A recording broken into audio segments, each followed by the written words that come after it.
Hey again, it's me. It's day 2 of video making. I am at the Gender Health Center. We do have clients coming around and activity at our office today. I'm actually supposed to have a lunch appointment, but that person is 20 minutes late, so maybe they're not going to show up. So there's a pretty good likelihood that I'm going to be interrupted, but I'm going to give it a shot anyway. So the reason that I wanted to jump on and talk was because I wanted to just talk about helping and conversations and why we do that with each other. So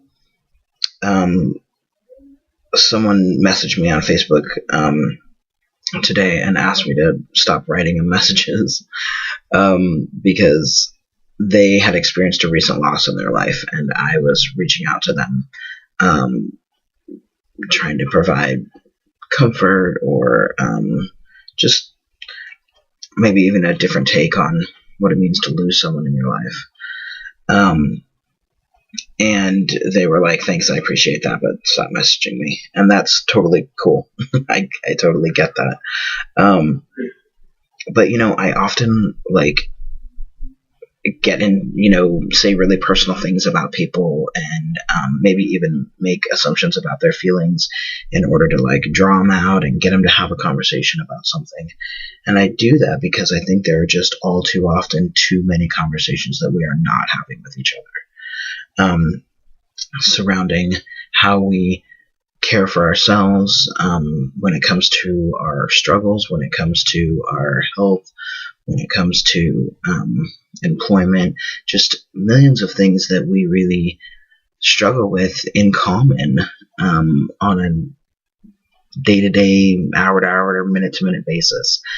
Things that I think that if we were more open about talking about in the communities that we live in,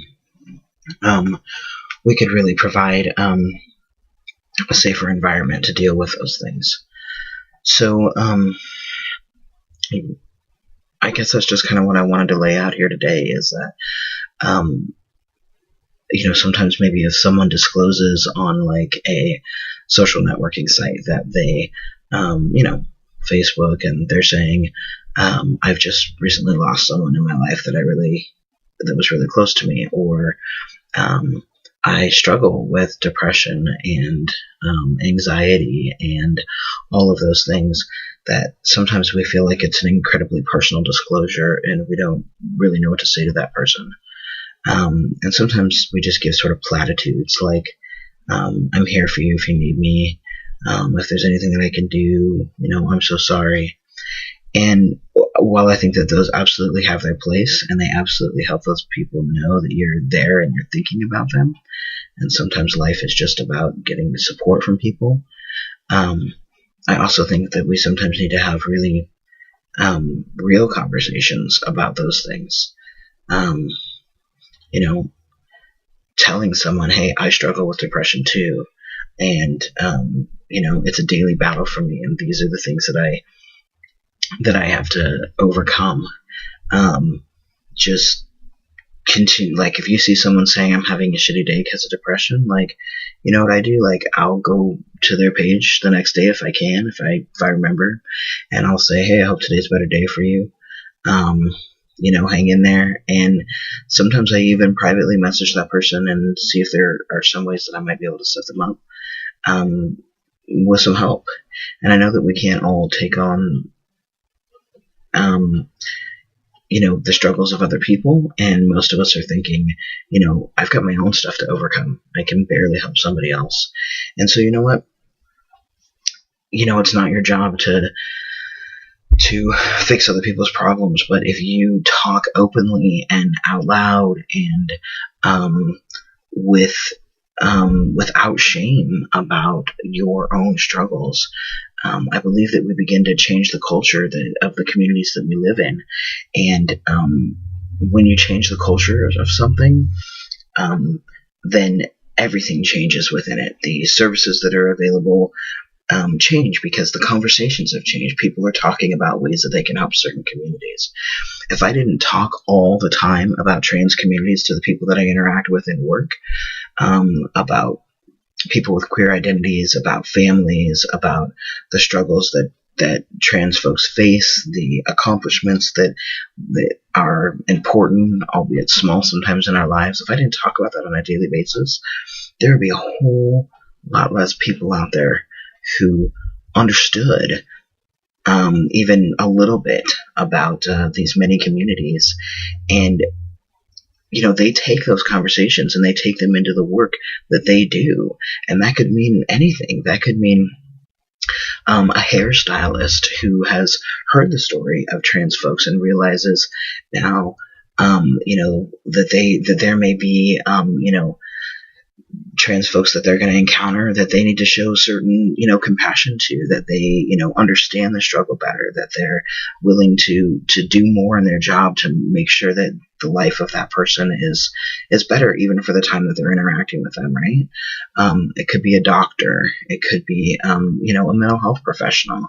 It could be someone at, Starbucks who, you have to show your ID to when you're buying your coffee and it doesn't match, your lived gender or your lived name. It could be anybody, but if we have these conversations, it changes those folks. And that's just the trans struggle. And I'm not telling you to this isn't a big big lecture on being out and how being out changes everything. This is talking about just your life and your struggles. Particularly your struggle with your health and with your mental health, with your money, with your obesity, with your HIV status, with any number of things that that people are made to feel shameful about, and that when we mention them, folks tend to feel embarrassed for us that we're talking about them and don't really have responses to that and can't really be real about those topics themselves. So I wanted to, kind of put that out there and say that certainly people who are close to me in my life might think that I'm always up in their Kool-Aid, up in their bullshit about stuff. Talking to them about, their struggles, and sometimes they're like, I wish Ben would just mind his own business and not worry about me so much, and so I try real hard not to be that guy all the time that's always up in your shit, because sometimes we just need a break. But I'm also reminding you that I know that this is important to you, and that you're not the only one that's thinking about it and rooting for your success. So, I don't know. I guess I'll just put those thoughts out there now and see if I can keep talking about this stuff. Can't believe I didn't get interrupted even once. I can hear walking around out there. I guess I'm not going to get my lunch today like I was hoping. I was hoping to have a really good meeting with a cool dude. But plenty of other things to do. So, have a good Tuesday. Peace out.